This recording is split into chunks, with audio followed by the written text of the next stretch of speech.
Shalom Aleichem, Assalamu Alaikum, Irini Mazisu, Pax Vobiscum. I'm just going to do a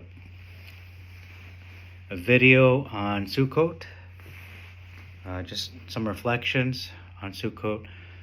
So there are many groups that actually are observing this time of Sukkot.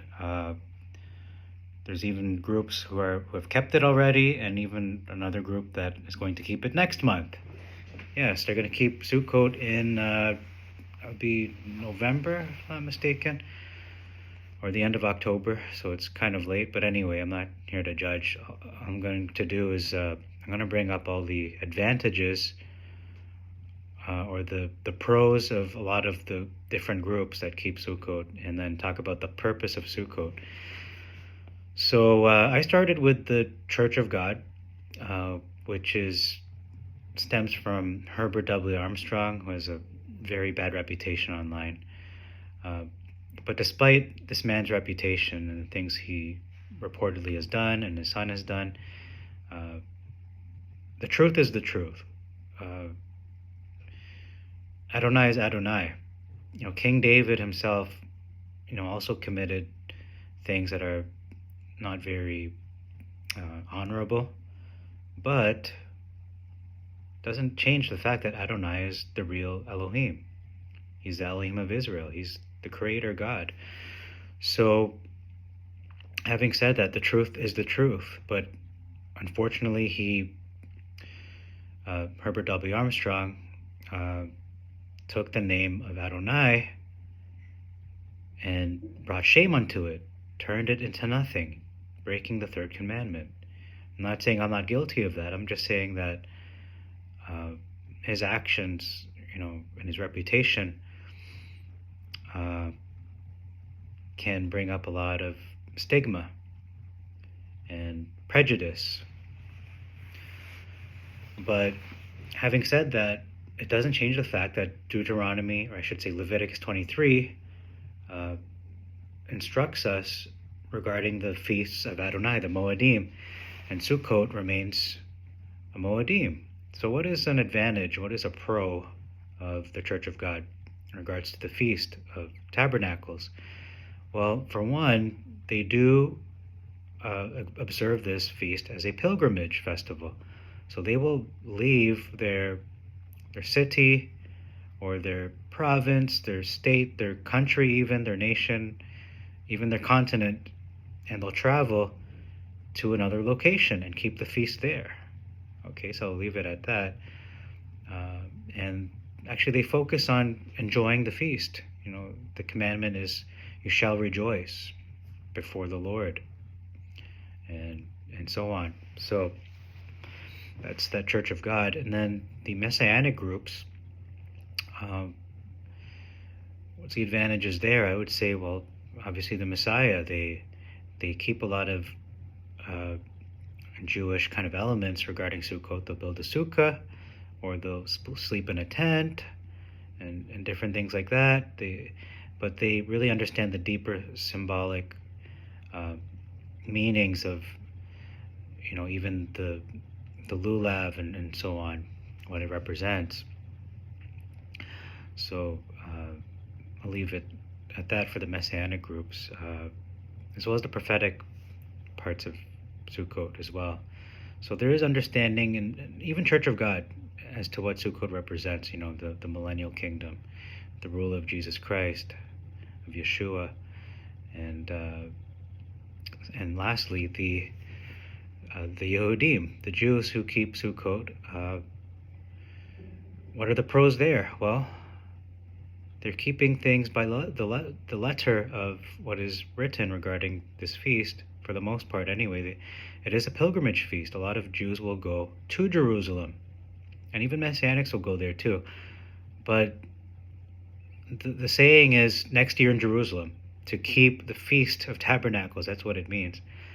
So right now, presently, there is no temple in Jerusalem, but when the time comes, and Adonai willing, it is built again, it is reestablished, then that's the central hub for all Jews, and even a lot of Christians will go there to keep this feast and observe it.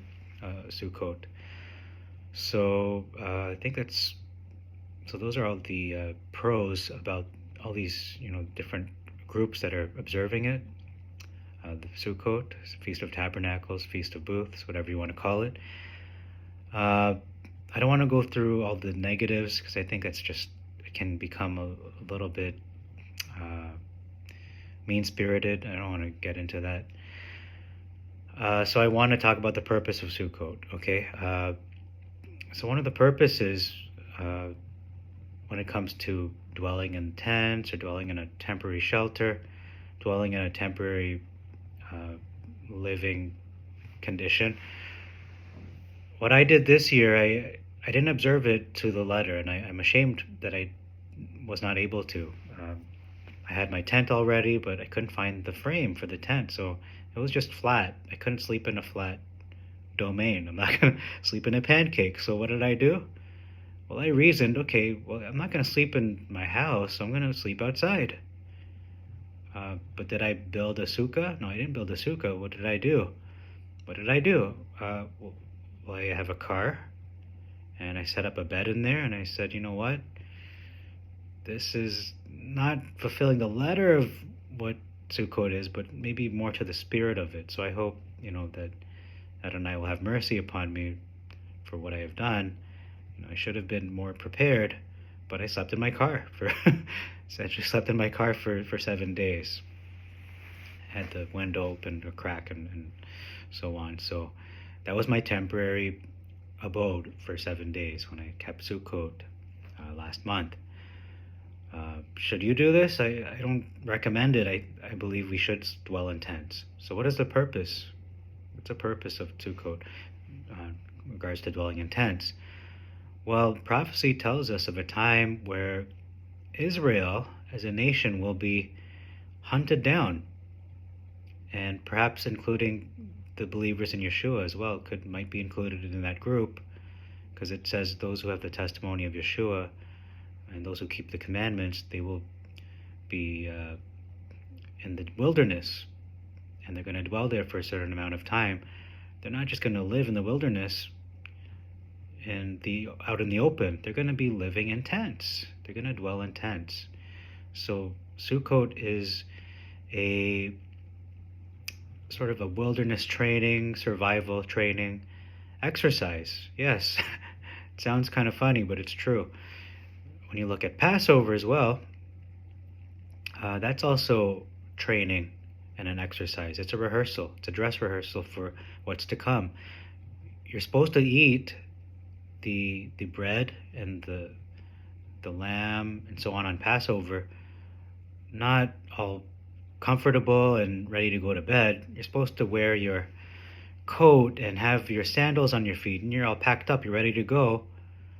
Why? Because there's a second Exodus that is to come. It has not been fulfilled yet, so it's still to be fulfilled. It's future. It's future tense, as well as no pun intended tense, as well as Sukkot. Sukkot is yet to be fulfilled in a prophetic way.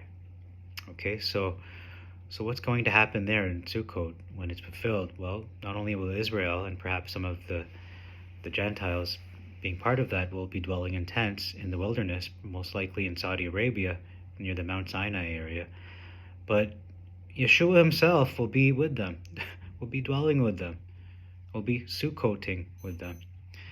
So what a beautiful picture of what's to come. It's not just, dwelling in tents just for fun, dwelling in tents because of the past, because of what happened where they actually dwelled in tents, for 40 years in the wilderness.